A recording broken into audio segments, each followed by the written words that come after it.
Richie Mo'unga back to New Zealand, folks. The news that you feel like Razor has been waiting for has finally been signed on the dotted line. 18-month deal is going to see Richie Mo'unga returning to New Zealand Rugby to sign for Canterbury for the NPC, Crusaders for 2027, and he will be eligible for the All Blacks from October 2026. The All Blacks and Scott Robertson have been trying for quite some time to get Richie to return home early.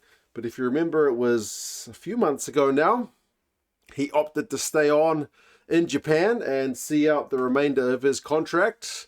So we're not going to see him a heck of a lot of time before the next World Cup. He's going to essentially have one Super Rugby season.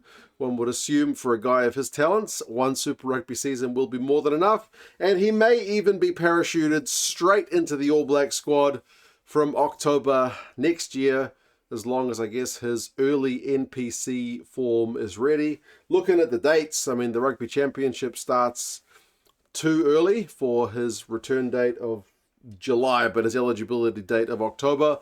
So he would likely miss next year's Rugby Championship, but be eligible for November tour matches and then for the All Blacks in that World Cup year of 2027. So it's not a heck of a lot of time, but Razor has worked with Richie for a number of years, and you feel like he's probably going to go straight in as first choice.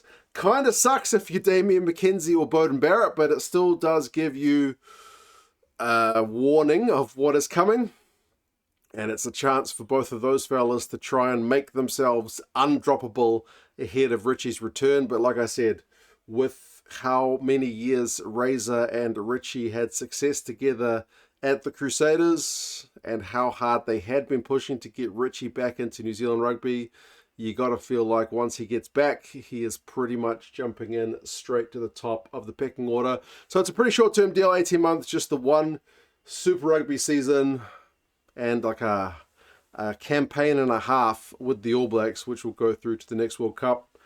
So yes, they've got the deal across the line in the end. It may not have been as long as they would have liked, but he's going to be 32. So you feel like one last throw of the dice for Richie at a World Cup. And we'll see what he and Razor can do together. You guys let us know your thoughts. Do you think this is the answer to Razor's prayers at number 10?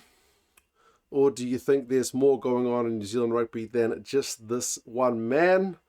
And yeah, makes certainly the race for the number 10 jersey for the ABs a lot more interesting. You guys take care of yourselves, and I'll talk to you guys again soon. See you later.